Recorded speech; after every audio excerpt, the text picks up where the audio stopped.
galera, beleza? O Grêmio sai perdendo no jogo da terceira rodada do Campeonato Gaúcho.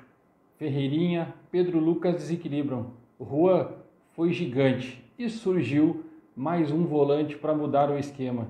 Sou Léo Nascimento, do canal Aqui é Grêmio. Se inscreva no canal, deixa seu like para fortalecer o nosso trabalho aqui no YouTube.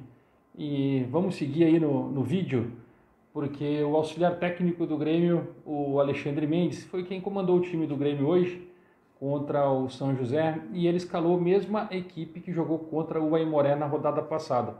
E a gente percebeu a diferença no gramado sintético. Os jogadores até demoraram para se adaptar a esse campo, esse gramado, que ele não é tão evoluído quanto os últimos, né, os que estão sendo colocados hoje nos campos atuais, até para o campo do Palmeiras, por exemplo, que o gramado sintético ele é quase que parecido com a grama original. E o campo do São José ele é muito antigo, já faz tempo que existe esse gramado sintético e não foi trocado. Então, os jogadores sim sentiram essa diferença. Eles demoraram para se adaptar a esse gramado, né? Mas, ao mesmo tempo, eles conseguiram manter o equilíbrio durante o jogo. Mas com 6 minutos de jogo, o São José praticamente mostrou por que ele estava ali naquele jogo. Já tinha sido feito 3 faltas para cartão amarelo e o árbitro ficou só na conversa. Tentou rebater, conversar, explicar o que ia ser feito o jogo, como que ele ia administrar o jogo, e isso talvez até tenha prejudicado um pouco o Grêmio por conta desse tipo de coisa. Os nervos dos jogadores se afloraram, né? E os guri mantiveram a calma, conseguiram manter a calma para continuar jogando. Cobraram o árbitro por outros lances de cartão amarelo que ele não deu. Wanderson foi um cara que jogou muito durante o jogo, e naquele primeiro tempo ali ele fez uma parceria muito boa com o Guilherme Azevedo pelo lado direito, e o Juan também dando suporte. O Juan fez uma metida em profundidade para o Guilherme Azevedo, que fez até num lance com 30 minutos ali, o Guilherme Azevedo acabou saindo do jogo por conta de um lance, de uma falta com 6 minutos de jogo. Com 6 minutos, o Grêmio tinha tomado 2 faltas, 2 do Ferreirinha e uma do Guilherme Azevedo. E aos 30 minutos de jogo, o Guilherme Azevedo acaba saindo do jogo, sentindo um desconforto na coxa. A gente não sabe a gravidade da lesão, mas foi exatamente numa dividida, com 6 minutos, o Rafael, alguma coisa, esqueci o sobrenome dele, ele deu uma chegada no Guilherme que jogou ele para fora do campo. E o guri acabou sentindo a diferença. Até pela conta da pancada, né? Bom, o São José estava ali para destruir as jogadas. Ele queria acabar com as jogadas do Grêmio. Todos os lances eram com uma força excessiva para dividir. E enquanto isso, o Darlan e o Pedro Lucas, né, eles faziam a bola circular, tentando criar as jogadas e as finalizações que ficavam por conta do Ferreirinha. Ele driblava, mas não conseguia finalizar. Ele faltava um pouco de qualidade para finalizar, ou seja, aquela tomada de decisão que a gente gosta de falar, né, que a gente acaba falando a respeito, que essa é a decisão que falta por parte dele, definir a decisão correta na finaleira do lance, ele acaba não fazendo. Com isso, começa o segundo tempo.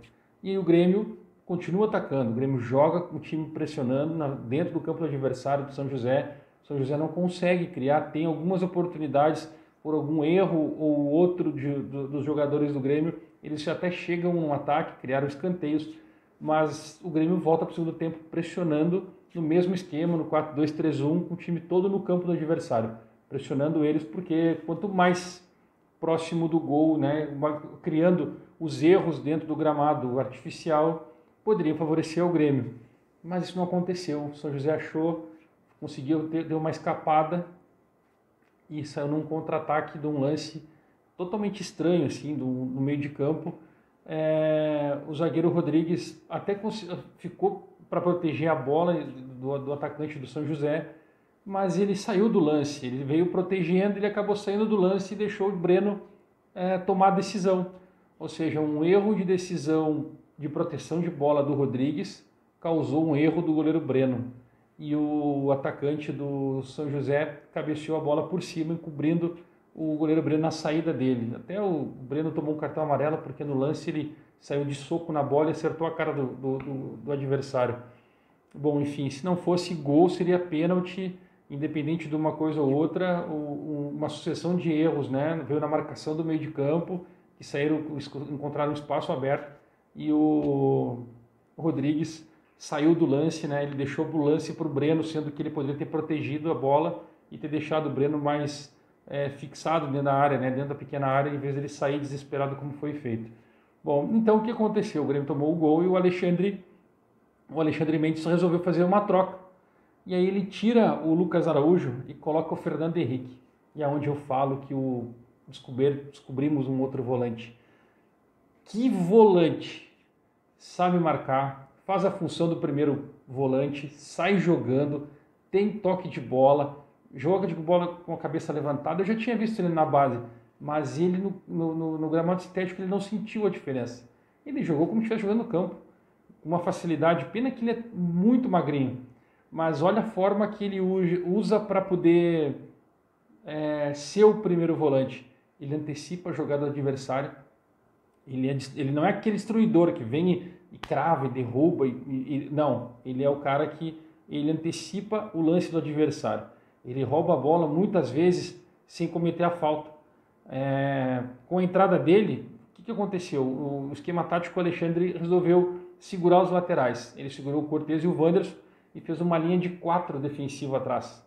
E aí deixou o Fernando Henrique e o Darlan para armarem as jogadas com o Lucas com o Pedro Lucas na frente. Bom, aí o Grêmio fez o quê? Jogou com o seu meio-campo e o ataque atacando. E o Wanderson e o Bruno Cortez faziam a cobertura no meio. Quando os dois volantes atacavam, ele fazia os dois, os dois vinham mais que para o meio, assim, fazendo uma proteção para a dupla de zaga. Deu certo. O que aconteceu nessa sequência aí? Os meios tiveram liberdade para criar, ficaram mais soltos, e até que o Ferreirinha e o Pedro Lucas resolveram entrar em lance, fazer os lances, criar as jogadas, né? E aí o Pedro Lucas distribuiu o jogo. Ele jogava a bola para o Léo Chu, ele tocava a bola para o Ferreirinha, o Léo Chu na esquerda, o Ferreirinha na direita. E aí num desses lances, pelo lado direito, principalmente, o Pedro Lucas toca para o Ferreirinha na linha de fundo e ele vem na surpresa para dentro da área. O Ferreirinha rola a bola, ele só rola a bola para dentro da área, e o Pedro Lucas de esquerda, de primeiro, toca em cima, praticamente quase no ângulo do gol de chapa. Golaço. Parecia que aquele lance foi treinado, foi trabalhado, aquela triangulação e aquele tipo de jogo. Bom, a partir daí, o Grêmio continuou tendo criações e teve uma outra situação, principalmente de uma surpresa, que foi o zagueiro. O Juan saía para o jogo o tempo inteiro. Ele tentava ser aquele homem surpresa. E ele tentou cabecear, teve lance de escanteio, ele vinha, trazia a bola, carregava a bola do meio de campo, fazia os lances para linha de fundo, entrava para dentro da área para poder fazer isso. Ele combatia, ele destruía jogo. E ele foi um dos principais homens, praticamente, da defesa do Grêmio, foi o Juan. Hoje ele jogou absurdamente muito acima da média. Ele teve que jogar pelos dois, porque o Rodrigues estava muito mal. Depois do gol que o Grêmio tomou, o Rodrigues caiu de produção. Ele sabe que o erro foi dele, ele percebeu isso e o Grêmio caiu de produção. O Juan teve um lance que mostrou muito bem o que ele estava fazendo na zaga. Logo no final do jogo, já o São José colocou o Wagner, conhecido de todo mundo no Rio Grande do Sul, que é jogador aí do interior do estado. O Wagner é um atacante. Ele veio carregando a bola do campo dele, trombando com todo mundo, dando tapa, com o braço aberto. E o Juan veio e deu uma chegada nele com força. O juiz parou só dando amarelo para os dois. Eles ficaram meio sem saber o que estava acontecendo, mas eles sabiam que eles estavam já se pegando num outro lance. E quando o Wagner deixou no Pedro Lucas e no Darlan, o Juan veio e atropelou ele. Atropelou. O Wagner é muito grande. E o Juan atropelou ele sem chance nenhuma. Todas as divididas de lance durante o jogo, o Juan vinha e dividia com força, que a bola sobrava para ele. É impressionante a força que ele tem, a velocidade que ele tem e a tomada de decisão. Ele foi perfeito hoje. Jogou pelos dois. Bom, se tivesse que escolher hoje quem seria o melhor em campo, eu ficaria na dúvida tremenda entre Pedro Lucas, Ferreirinha e Darlan. Juan também foi um monstro, mas Pedro Lucas, Ferreirinha e Darlan, por ter criado, ter armado, ter controlado o meio campo, essa é a minha grande dúvida. Se você chegou até aqui, se inscreva no canal, deixa seu like, ative as notificações e comenta aqui embaixo o que você achou do jogo. Grêmio 1, São José 1, São José 1, Grêmio 1 pelo Campeonato Gaúcho 2021. Aqui é Grêmio.